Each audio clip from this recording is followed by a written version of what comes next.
Alors bonjour à tous. Heureux de vous retrouver dans cette matinale numéro 12, je crois. Aujourd'hui, je vais recevoir donc Chloé Mahé. Chloé donc est pharmacien. Elle a beaucoup de cordes à son arc, vous verrez. Et puis surtout, je la reçois aujourd'hui ici parce elle fait donc un podcast qui s'appelle Le Journal du pharmacien qu'elle anime déjà depuis un petit bout de temps. Elle va venir nous en parler en direct. C'est parti. Bonjour Hicham. Ah, ça y est. Ça y est, tout est bon. Bonjour Chloé. Bonjour. Alors, je suis vraiment ravi de vous recevoir aujourd'hui avec moi dans cette matinale. On a décidé enfin, je vous ai invité parce que je trouvais votre profil vraiment intéressant.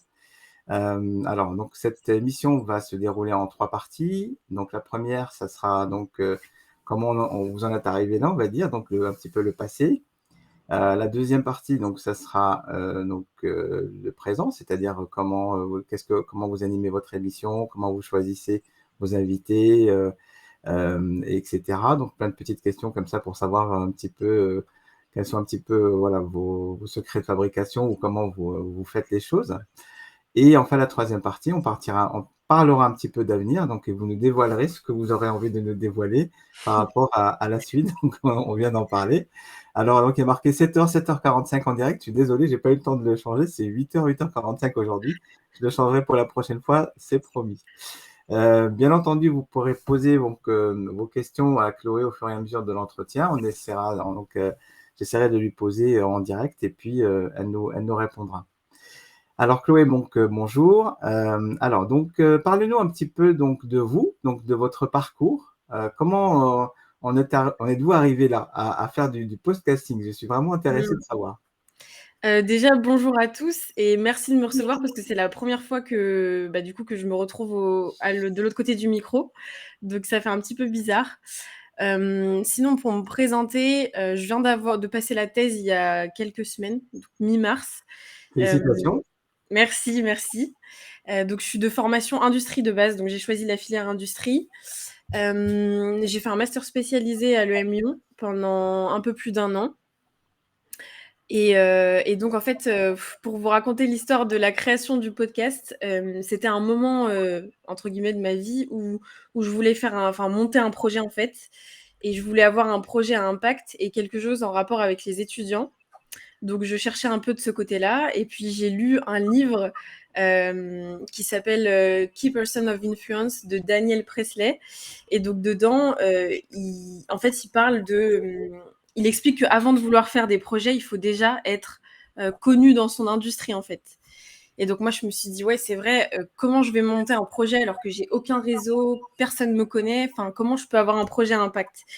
Et en fait, au fil de la lecture du livre, ça cogitait, je me disais, punaise, mais comment je vais faire? Et j'ai eu l'illumination d'un jour, je m'en rappellerai toujours, j'étais en train de faire du sport et je me suis dit, je vais faire un podcast parce que ça rassemble tout en fait. C'est du win-win-win-win pour moi, win pour les auditeurs et win pour les pharmaciens. Et je me suis dit, c'est le projet parfait pour me faire du réseau et avoir de l'impact. Donc voilà. D'accord. Alors, vous avez dit que vous avez fait l'industrie. Je crois qu'aujourd'hui, vous travaillez en officine. Qu'est-ce qui s'est passé? Oui, là actuellement, je suis en intérim en officine. Alors, ce qui s'est passé en fait, c'est que j'ai choisi de faire de l'intérim en attendant de passer la thèse et ensuite de chercher du travail en indus. Et pour l'instant, en fait, moi, j'adore la liberté que m'offre l'officine, en fait, l'intérim en officine. Ça me permet de travailler quand je le veux, quand je l'ai décidé, et de travailler mon podcast à côté. Et moi, j'ai besoin, en fait, de liberté et d'indépendance. Donc, pour l'instant, je suis très bien dans ce cadre-là. Après, voilà, je suis ouverte à toutes les opportunités. Donc, je me fixe pas de limites. D'accord. Donc, à ceux qui nous regardent. Chloé était ouverte effectivement à toute proposition par rapport à son podcast et à la suite. Vous avez dit effectivement et c'est quelque chose qui revient beaucoup chez les jeunes, et puis aussi les moins jeunes, parce que je suis là. C'est cette histoire de volonté d'être libre et de pouvoir effectivement organiser son temps et ne pas être assujetti, on va dire, à des horaires, voilà. Bien que quand on fait de l'intérim, on a quand même des horaires, mais on peut choisir les jours Mmh. où on travaille ou ceux où on travaille pas, et cetera. Et effectivement, c'est un aspect que j'aimerais qu'on aborde parce que j'ai l'impression qu'il y a beaucoup donc dans notre profession, parce que voilà, on parle de notre profession, donc pharmacien ou de préparateur, qui pensent aussi à faire d'autres activités à côté, donc un petit peu en solopreneur. Donc c'est devenu très tendance et même plus qu'une tendance, puisqu'il y a beaucoup de personnes qui, au lieu de parler de super industrie ou de super boîte ou de start-up ou de choses comme ça, ou du moins qui commencent dans cet univers-là et qui finissent par se dire, mais finalement, en travaillant moi-même, avec mon propre business, bah, je suis bien parce que bah, je peux Mmh. faire plein de choses. Et d'ailleurs, ça va nous faire rebondir sur une question pour la suite. Alors donc, expliquez-moi un petit peu ce désir que vous avez, les jeunes, on va dire, donc oui, de pouvoir gérer votre temps. Et c'est pas du tout quelque chose qu'on a connu nous à l'époque, parce que nous, notre modèle Mmh. économique, c'était voilà, je prends mon diplôme, je vais chercher du travail et puis, c'est parti. Alors après, effectivement, on peut changer d'officine ou autre, mais voilà, c'était plutôt Mmh. cette voie-là. Mmh. Même dans les entreprises, c'était beaucoup ça, mais je pense que ma génération, pour beaucoup d'entre nous, ouais, on a ce besoin d'être acteur de nos vies et maître de nos vies et moi, c'est vraiment ça, en fait. J'ai besoin en fait, que ce soit moi qui ai le contrôle, de ma vie et que je décide, en fait, ce que je vais faire et j'ai beaucoup de mal, qu'on me dise ce que je dois faire, enfin, qu'on me dise, comment je dois organiser ma vie, en fait. J'ai besoin d'être libre de mon temps, enfin, c'est comme ça que je me sens bien, en fait. Si c'est quelqu'un qui décide pour moi, j'ai l'impression, d'être en cage, en fait. Donc D'accord, et enfin, après j'avais pas trop le choix pendant mes études parce que j'ai dû faire des stages et cetera et justement, je me suis rendu compte que c'était un modèle qui me convenait pas et j'avais pas l'impression d'être moi-même, en fait. J'avais l'impression de devoir jouer un rôle en permanence et j'ai horreur de ça, donc d'accord. Au niveau donc vous m'avez dit de l'industrie, donc vous comptez, donc postuler après donc, maintenant que vous êtes diplômé ou vous allez continuer dans cette voie, donc de l'intérim pour rester libre? pour l'instant, je vais rester enfin, c'est pas dans les plans de postuler. Je pense que si je travaille en industrie, ce sera sous un autre modèle, mais ce sera pas dans un schéma classique, en CDI, quoi. Donc pour l'instant, D'accord, je compte garder mon activité, d'intérim et continuer mon podcast. très bien. Vous avez fait le M Lyon, donc dites-nous un petit peu, qu'est-ce qui vous a motivé? Comment vous êtes inscrite? Comment vous avez fait les choses? Et pourquoi vous l'avez fait? Je me suis inscrite à ce master parce que c'était un master du coup en, health management et data intelligence, donc un peu tout sur tout ce qui est intelligence artificielle dans la santé et je me suis dit que c'était l'avenir, en fait. Donc je me suis dit: «Bah, je vais aller là-bas parce que c'est l'avenir de la santé». Donc c'est pour ça que j'ai fait ce choix-là et en plus, c'était à Lyon, donc moi, ça me plaisait bien aussi de quitter un peu la région parisienne et d'aller voir autre chose. D'accord et quelle expérience vous en avez retiré?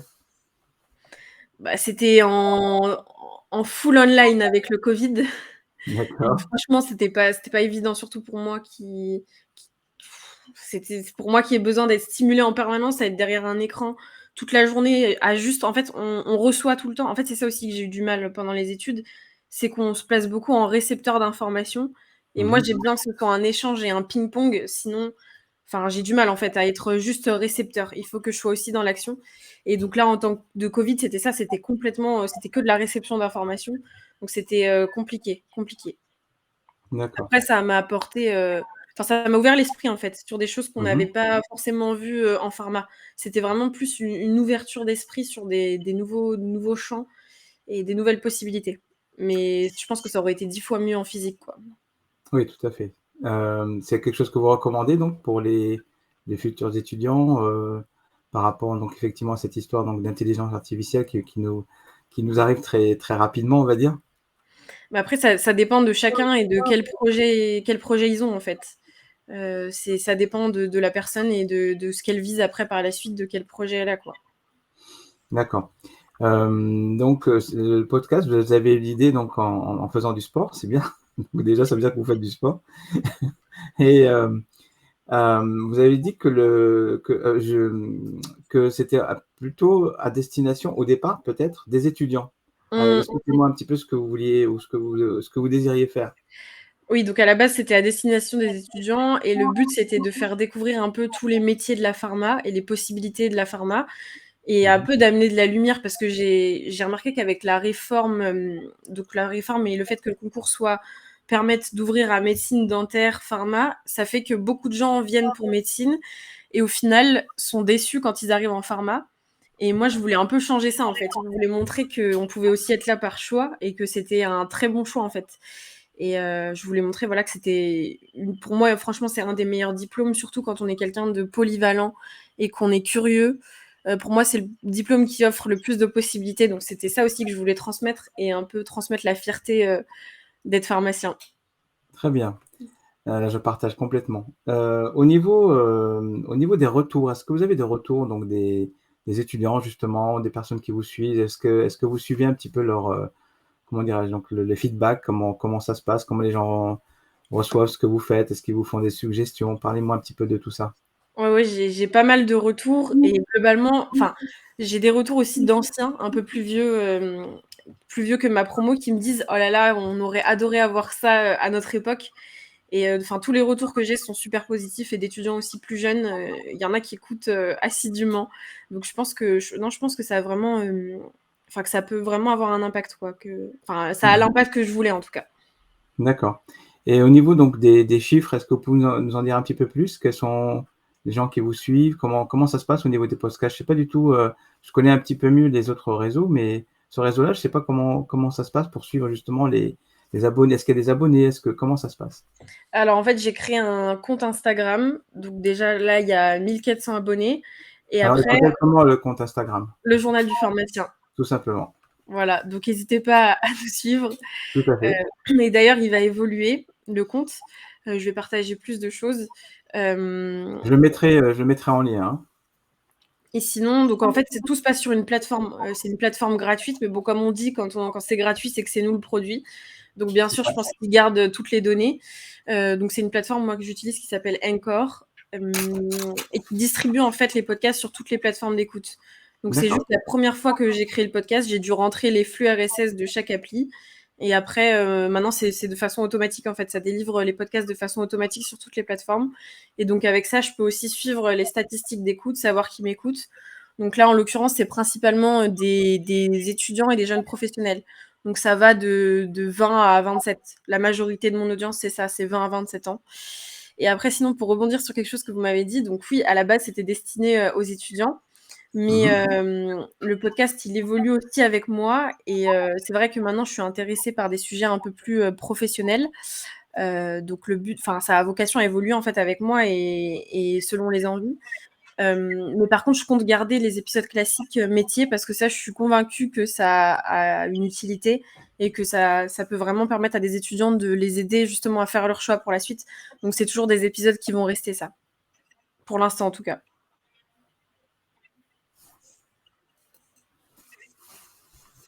Ah, je vous vois plus.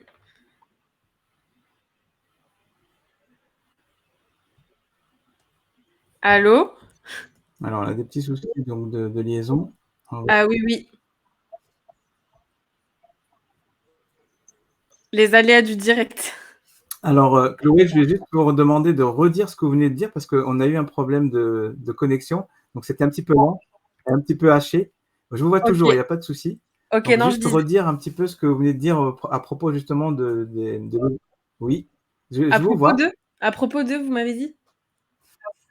Donc, Oh là, redites un petit peu ce que vous venez de dire sur donc sur votre podcast par rapport aux études. ouh là là. C'est ça. Attendez, C'est bon? je vais changer de connexion peut-être parce que là, j'ai l'impression que c'est pas OK, allez-y, ça je vais marche. Mais comme vous dites, c'est les aléas du direct, donc voilà, donc en direct, Chloé est en train de changer sa connexion pour qu'on puisse effectivement, je vais me mettre sur continuer l'enregistrement. je vais me mettre sur mon téléphone, je pense que ce sera mieux. D'accord? Alors,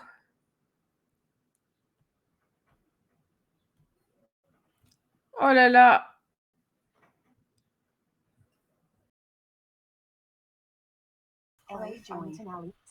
Hop, et voilà. Est-ce que c'est tout bon pour vous, Chloé? Alors, Chloé donc est en train de mettre en place sa connexion pour qu'on puisse continuer l'émission. Comme vous voyez, donc c'est du direct. Je savais que ça arriverait un jour, donc voilà, c'est arrivé maintenant. Alors donc, hop. Alors, Chloé, il faut qu'elle essaye. Donc, peut-être que je vais essayer de lui renvoyer un lien. Hop. Et elle va revenir, je pense. Voilà, c'est ça. C'est bon, c'est parfait. Ça y est, Alors, là, je bon, pense que c'est bon voilà, pour toi. parfait. Donc, on disait que donc vous étiez en train de parler donc des étudiants par rapport à votre projet de départ, comment vous voulez faire évoluer les choses. Donc, j'aimerais que vous nous en reparliez, s'il vous plaît. Donc, ce que je disais, c'était que donc à la base, c'était à vocation des étudiants, principalement, mais c'est quelque chose qui évolue aussi avec moi et enfin, aujourd'hui, je suis intéressée par des sujets un peu plus professionnels et j'aimerais Mhm, toucher aussi un autre public, justement, un peu plus pro. Mais par contre, comme je disais, les épisodes métiers resteront parce que pour moi, c'est les épisodes en fait classiques de base, métiers qui font découvrir le métier aux étudiants. Parce que je pense que c'est des épisodes qui sont essentiels pour eux et qui, je sais que qu'ils ont une vraie valeur ajoutée, que ça leur permet justement enfin que ça les aide à faire, enfin ça peut les aider à faire leur choix.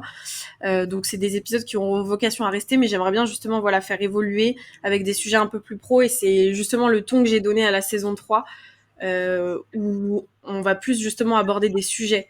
Et j'essaie aussi d'apporter aujourd'hui une vraie valeur ajoutée, en fait, qu'à la fin de l'épisode, la personne qui écoute reparte avec quelque chose. d'accord. Et donc, quand vous parlez donc déjà d'épisodes, c'est un peu comme Netflix, il y a des d'épisodes et de saisons. Comment ça se passe? Expliquez-moi. Alors en fait, oui, je fonctionne par saison. Donc une saison, ça dure à peu près 3 mois. Donc en fait, c'est rythmé D'accord. avec les vacances, en fait. Donc par exemple, en décembre, il y a une pause. L'été, il y a une pause. Là, j'ai fait une pause assez longue pour passer la thèse.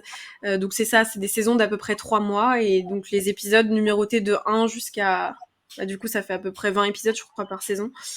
Ou 12 épisodes, quelque chose... oui, 12 épisodes. Donc voilà, par saison. Donc là, c'est D'accord. la saison 3. Ok, saison 3. Et alors, donc, jusqu'à présent, vous avez fait combien d'émissions? Ouf, bah je pense une quarantaine. Ah oui, quand même, c'est bien. Vous avez Oui. commencé quand? J'ai commencé, je l'ai lancé en avril, le 11 avril. Donc ça va faire bientôt un an pile que j'ai lancé le podcast. D'accord. Et en tout, j'ai fait pas mal de pauses, du coup, 3 mois de pause pour la thèse. Et il y avait Mhm. une pause l'été aussi de 2 mois. Donc, D'accord, ok. Quand vous dites que maintenant, vous voulez aussi cibler un public un petit peu plus pro, vous parlez donc toujours de la profession ah oui, ou d'autres? bien sûr, toujours D'accord. les pharmaciens, ouais. Toujours les pharmaciens, ouais. D'accord. Au niveau donc euh, comment on appelle ça? Au niveau donc des épisodes qui ont eu lieu jusqu'à présent, parlez-moi un petit peu des invités qu'on peut trouver. Enfin, vous avez parlé donc de métiers, un peu de fiches métiers avec les invités que vous avez eus. De quoi avez-vous parlé jusque-là? Oh là, c'est vaste, on a abordé beaucoup de sujets. Le Mhm. seul point Pour sur donner lequel... envie à ceux qui nous regardent d'aller justement découvrir votre podcast. Donc, C'est vrai.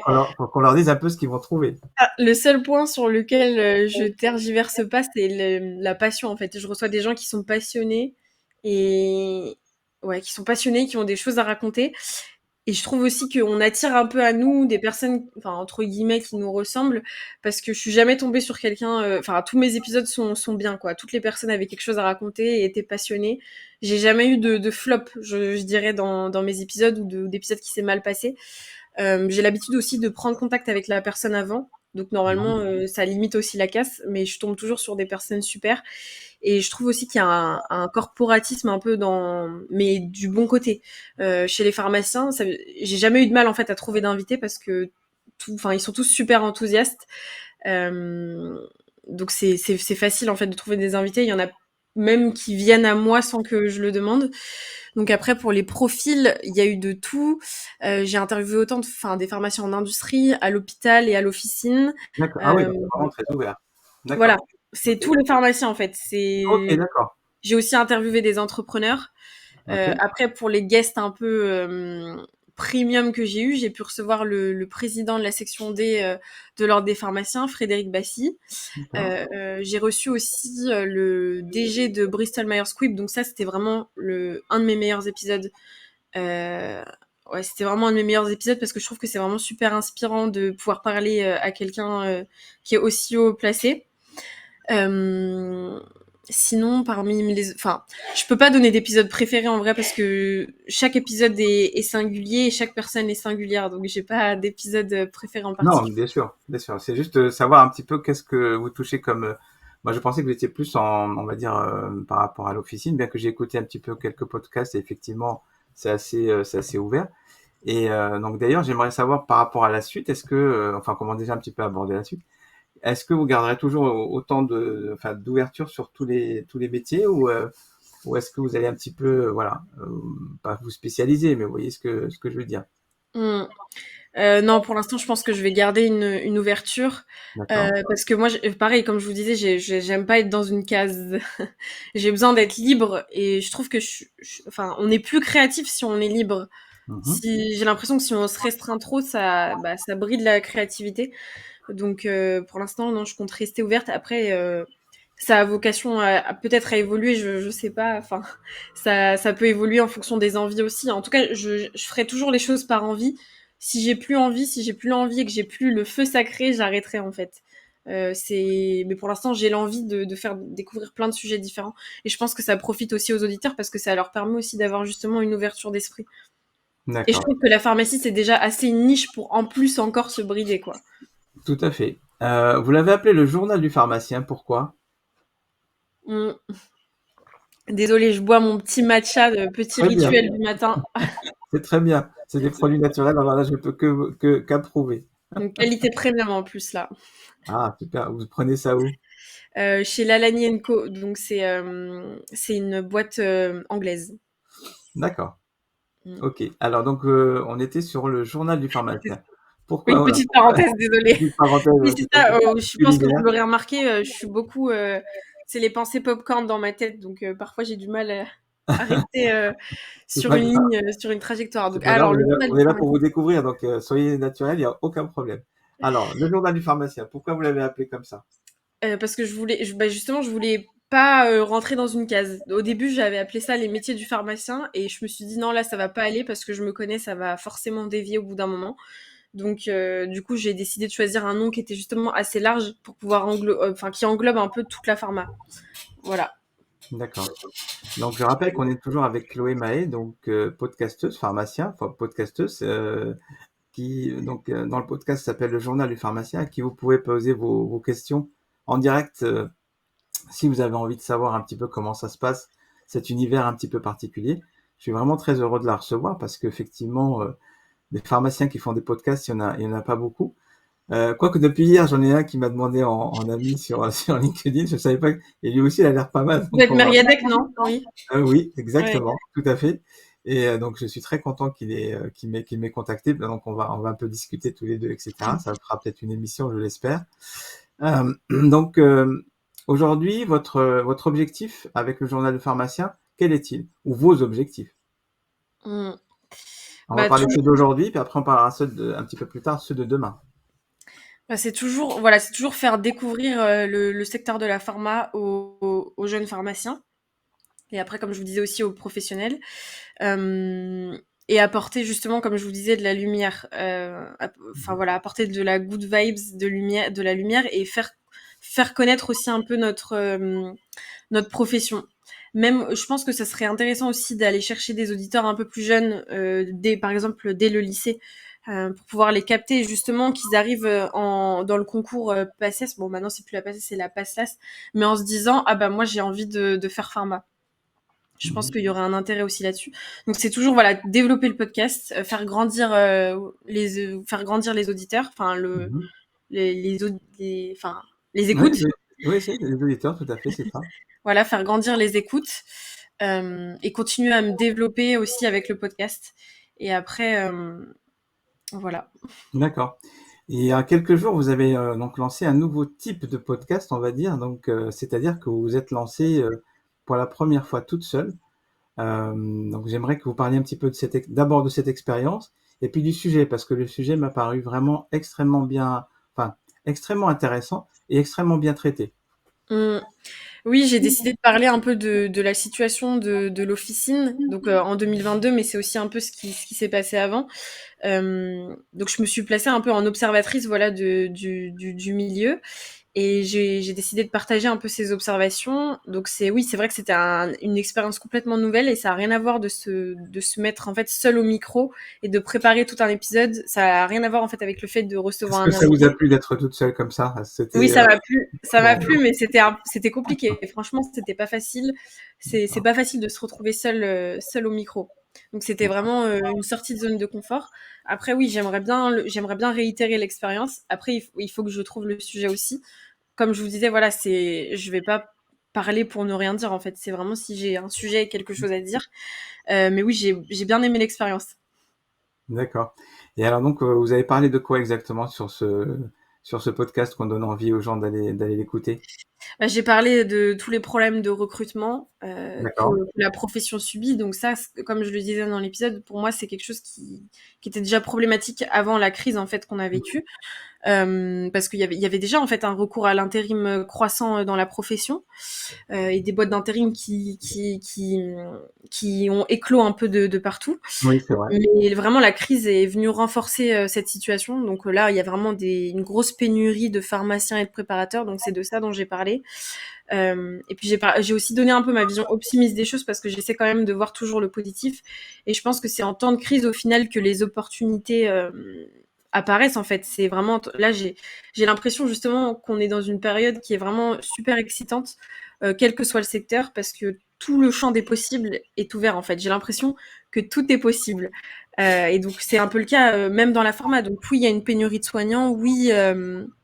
Oui, c'est compliqué, mais justement, je pense que c'est à nous maintenant d'en tirer profit parce que c'est aussi ça qui a permis à la population de se rendre compte du rôle du pharmacien et de se rendre compte ouais, voilà, de notre rôle, de notre impact.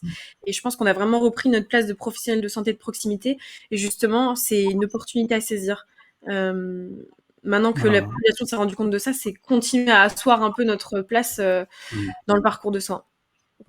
Alors effectivement, s'il y a une chose qui a permis de se rendre compte que les pharmaciens et les préparateurs et l'équipe officinale étaient vraiment indispensables, c'est bien cette crise. Malheureusement, il a fallu cette crise pour C'est ça. qu'on s'en rende Mm, compte qu'on était là et qu'on a tenu le choc et qu'on a tenu donc la charge mm. qu'on a eue qui était immense, c'était très très difficile et c'est toujours, mais on a toujours tenu, on est toujours là.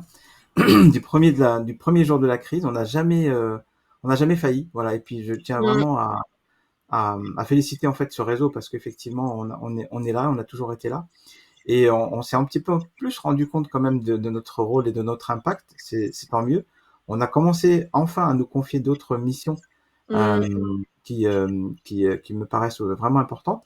Alors au niveau donc des missions justement, je reviendrai tout à l'heure sur cet épisode, mais au niveau des missions, est-ce que vous justement dans vos remplacements, vous faites de nouvelles missions? Quelles nouvelles missions vous faites? Ah bah oula, pardon. J'ai pratiqué les tests antigéniques déjà. D'accord, Donc ça c'est la nouvelle mission que j'ai fait.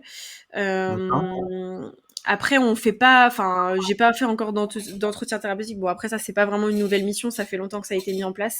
oui. Mais c'est Euh, pas encore beaucoup développé, donc il y a encore mm, beaucoup de choses à faire à ce mm. niveau-là, je pense. Mais c'est pas développé aussi parce qu'il y a un problème de rémunération, c'est compliqué hein, Oui, parce que ça prend beaucoup de temps et c'est pas beaucoup rémunéré. Et donc dans des agendas où on a déjà pas de temps en fait, donc c'est compliqué de dégager du temps, surtout s'il n'y a pas la rémunération adéquate. Donc décollé, ouais. je pense que c'est ça le problème, c'est il y a aussi beaucoup de nouvelles missions, mais qui sont pas forcément bien encadrées. Donc on n'a pas de temps dédié à ça et on n'a pas une rémunération qui est adaptée. Donc ça encourage pas en fait à pousser sur ces missions-là. Donc je pense que avant aussi de vouloir créer trop de missions, il faut déjà s'assurer que les missions actuelles sont bien encadrées, voilà, bien encadrées. Et c'est pas forcément le cas. Donc déjà, ça serait bien justement de développer ça, de développer les entretiens thérapeutiques et les missions qu'on a déjà, mais de les faire bien avant d'élargir. Euh, et notamment, voilà, par exemple, là, il y a l'arrivée du télésoin. Donc, c'est autorisé depuis, je crois, 2022, le télésoin pour les pharmaciens. Mais c'est pareil, c'est pas du tout encadré. Les textes disent que on peut pas recevoir une rémunération supérieure aux actes déjà pratiqués. Donc, c'est des textes qui sont très flous. Mais je me suis renseignée auprès de la profession. Ça veut dire qu'en gros, on peut faire un entretien thérapeutique à distance et qui peut pas être rémunéré plus qu'un entretien thérapeutique en physique. Mais voilà, quoi, c'est encore des choses qui sont très floues. Donc, je pense déjà, voilà, déjà encadrer ce qui est déjà là avant d'élargir. D'accord. Au niveau de la vaccination, vous en faites? Non, j'ai pas pratiqué de vaccination, Encore. j'ai pas encore fait la formation. C'est vrai que, enfin, ce qu'il y a de bien avec les jeunes de maintenant qui vont intégrer la profession, c'est que d'emblée, il y a beaucoup de choses qui bougent. Vous avez tout à fait raison. Il y a beaucoup d'opportunités qui s'offrent. Alors, il y a effectivement ce problème de rémunération. J'ai fait la formation TROD il y a quelques jours. Et effectivement, quand on voit la rémunération du pharmacien par Oui, c'est rapport ça. à tout la responsabilité, l'acte, etc. Donc, je dis pas que c'est pas important, qu'il faut pas le faire. Bien sûr que si, et bien sûr qu'il faut le faire. Mais effectivement, à un moment donné, voilà, je veux dire, il est vrai que au niveau de l'investissement en temps et en matériel humain, on va dire, Mmh. dans ces missions, il faut quand même que derrière il y ait une rémunération, parce que sinon ça tiendra pas, c'est pas possible. Ouais, Ça, oui, c'est ça. on est tout à fait d'accord là-dessus. Ouais. Alors, au niveau donc de cette pénurie de préparateurs et de pharmaciens, à quoi vous l'attribuez? Comment vous le Heu, ressentez? il y a plusieurs facteurs en fait. Déjà, il y a eu une perte d'attractivité de la profession officinale ces dernières années. Donc ça, je dirais que ça fait 10 ans, mais ça tend à changer justement. Donc c'est ce que j'ai partagé dans le podcast. Donc il y a eu une perte d'attractivité, je pense, qui est liée justement à je pense il y avait quand même un déficit de rémunération au niveau des adjoints et des préparateurs comparé en fait à la charge de travail, parce que c'est quand même Mhm. une profession qui demande d'être là de 9h à 20h, sachant qu'on était déjà en effectif réduit. Il y en a beaucoup qui sont à beaucoup plus que 35 heures. En réalité, dans la réalité des choses, c'est plus du 40 heures en fait qu'on fait en officine, 37-40 heures. C'est vraiment très très physique, hein. Quand on est là 9h 20h derrière un comptoir, c'est très très physique. Mhm. Euh, Et et à les la salaires, responsabilité en plus. voilà, en plus, en plus, Mhm. oui, oui, en plus, oui, on a entre guillemets, Ouais. enfin oui, c'est des, Sur chaque acte, la responsabilité est engagée. Donc, c'est ça. on a droit à zéro faute. Et Mmh, voilà, c'est notre voilà. profession qui veut ça. Ouais. Mm. Et donc les rémunérations, et je trouve, étaient pas en tout cas adéquates au regard de la difficulté du métier et, comme vous dites, des responsabilités qu'on avait. Donc je pense que c'est ça qui a usé le personnel. Les conditions de travail compliquées, la rémunération non adéquate. Et je pense aussi, j'en ai parlé dans le podcast, le manque de cohésion d'équipe aussi. J'ai D'accord. remarqué en lisant les publications sur Facebook que ça se tire beaucoup dans les pattes. Et ça, je pense que ça se ressent sur le terrain, parce que, comme je le Mm. disais, faire face à une population qui est compliquée, qui peut être agressive, Agressive. voilà, agressive, tout ça, c'est une Agressive, chose. oui. On peut le Mais dire. Mm. voilà, mais si l'équipe est soudée, Pour certains, oui. voilà. Mais si l'équipe est soudée, pour moi, il y a une équipe soudée peut résister à tout. Et je le vois parce que j'ai fait un sondage aussi dernièrement sur le compte Instagram du podcast, où je parlais de ça, où je demandais un peu le ressenti des gens. Et il y a des personnes qui ont dit non, mes conditions de travail ne se sont pas dégradées pendant la crise, parce que justement on avait une bonne ambiance d'équipe. Donc c'est la Mhm. preuve que ça fait tout en fait. Donc je pense que c'est pour ces raisons-là déjà qu'il y a eu un peu voilà, une pénurie de soignants qui s'est aggravée en fait avec la crise. Mais comme je le dis dans le podcast, c'est une situation, je pense, qui peut changer, parce que là, on remarque que il y a un retour de flamme pour la filière officine, avec de plus en plus d'étudiants qui s'inscrivent depuis 2 ans à peu près. Et je pense que ça, justement, c'est lié à la crise et le fait qu'il y ait des nouvelles missions et une revalorisation de la profession, que ce soit préparateur ou pharmacien, parce que le diplôme de préparateur est en train d'évoluer. Ils ont une Mhm. possibilité de parcours universitaire aujourd'hui. Donc je pense que ça va ramener de nouveaux préparateurs. Mais après, comme je le disais dans le podcast, à mon avis, il va y avoir encore une période compliquée, parce qu'il faut le temps que ces nouveaux professionnels soient formés et arrivent sur le marché. Et il faut aussi qu'ils restent. Parce que s'ils arrivent dans 7 ans et que les conditions sont les mêmes, ils vont pas rester en fait. Donc Mhm. c'est aussi, je pense, à nous de faire en sorte que l'environnement soit sain et permettre le développement de chacun, et un épanouissement personnel pour chaque collaborateur, qui permettrait justement que ces professionnels restent. Parce que surtout que nous, les jeunes, je pense on sait qu'on a beaucoup de possibilités, donc on va pas subir en fait. On va beaucoup moins subir. Si on se sent pas bien, on partira. Donc l'enjeu, ça va être justement de nous séduire un peu et d'essayer de nous garder. D'accord. Donc, comment faire justement pour vous séduire ou vous garder? Comment, à votre avis, quelles sont les actions que peuvent mener, à votre avis ou d'après votre expérience, donc les officinaux, pour pouvoir effectivement faire en sorte que, eh bien, aussi bien donc les préparateurs en pharmacie que les pharmaciens puissent s'épanouir, parce qu'effectivement, vous avez tout à fait raison.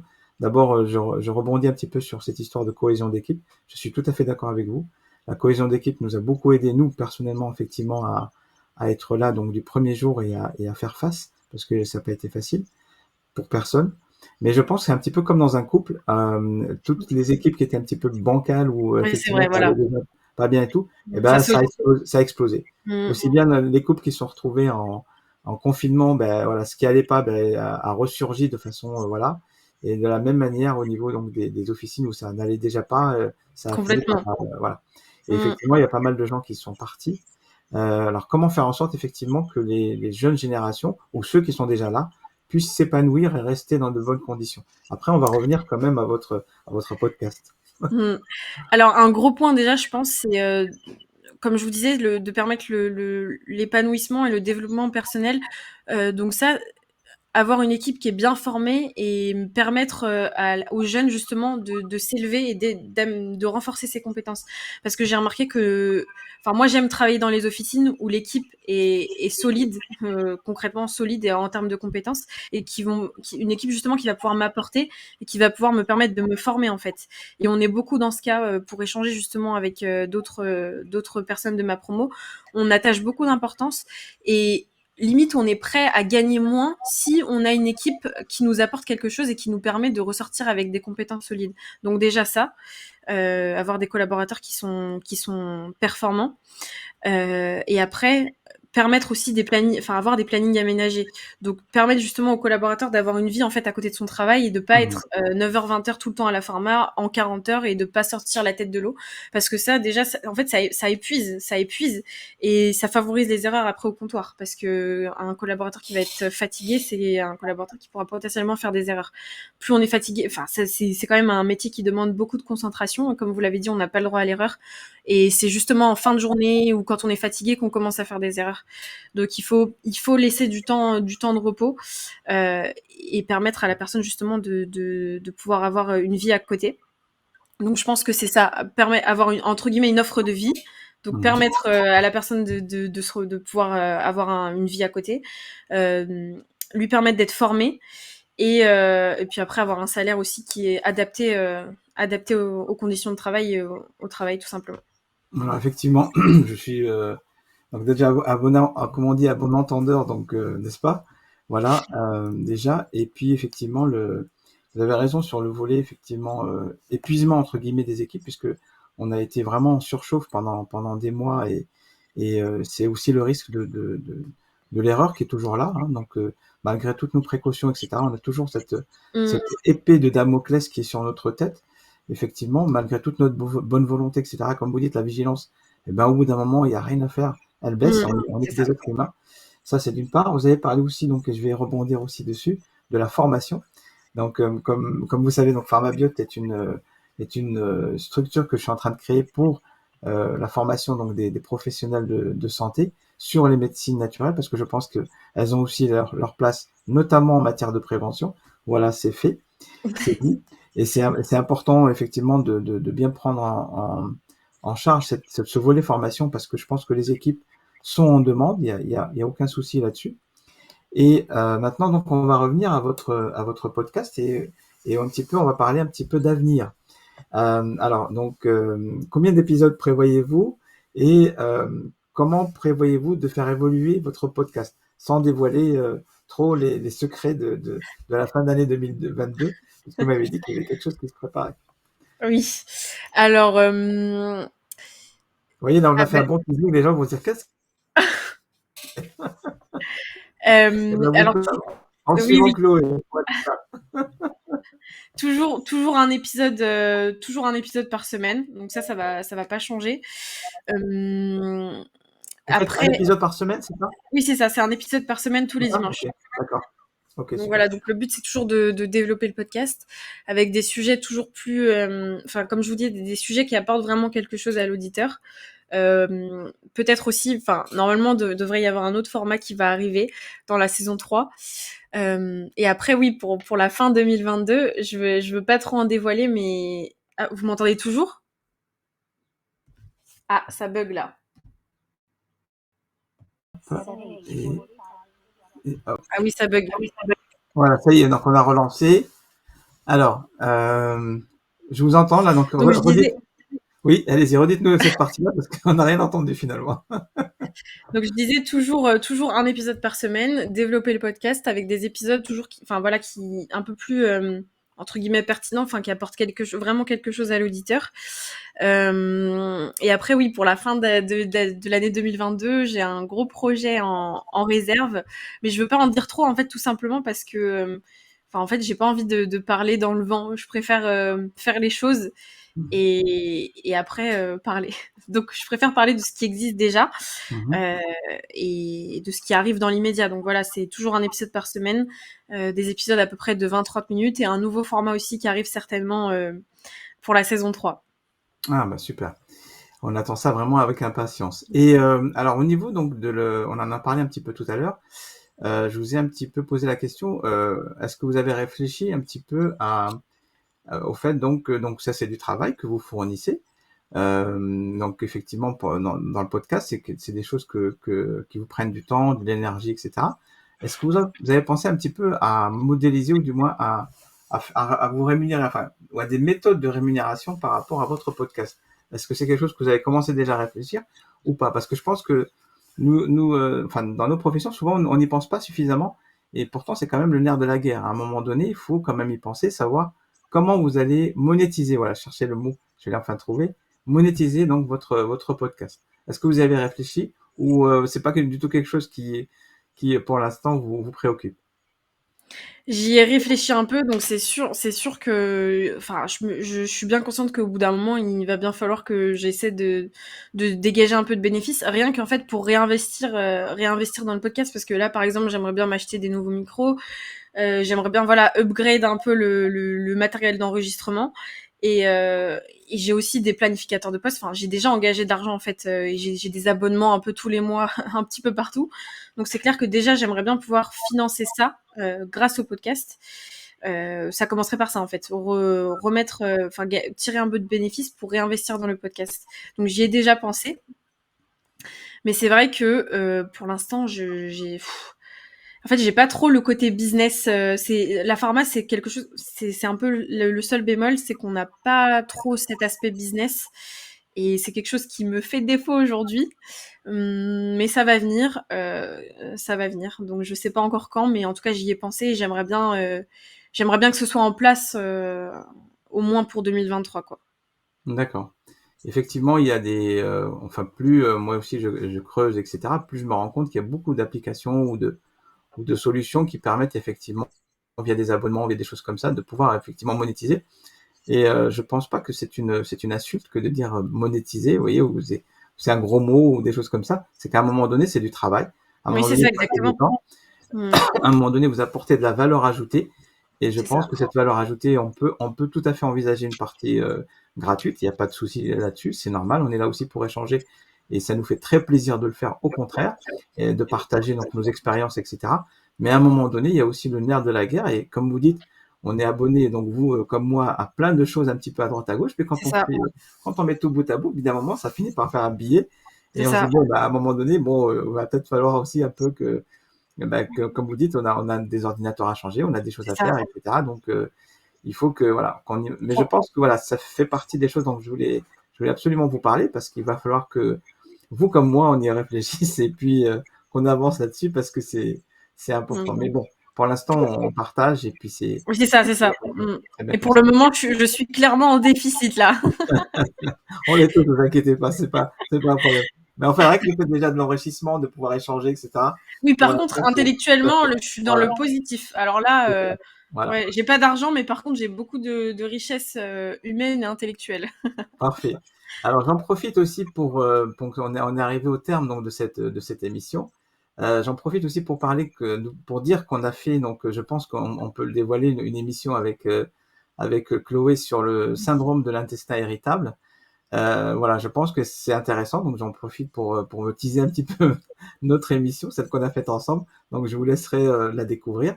Je mettrai le lien donc du podcast donc de Chloé Mahé donc sur la vidéo YouTube que vous pourrez revisionner une fois que je l'aurai un petit peu redécoupé par rapport à certaines voilà Certains bugs techniques, oui, oui. à faire certains blagues techniques.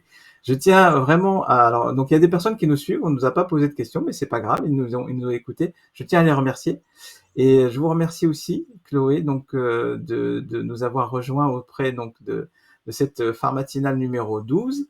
Et puis, je vous dis à tous, à bientôt. Merci beaucoup. Merci à vous. Bonne journée.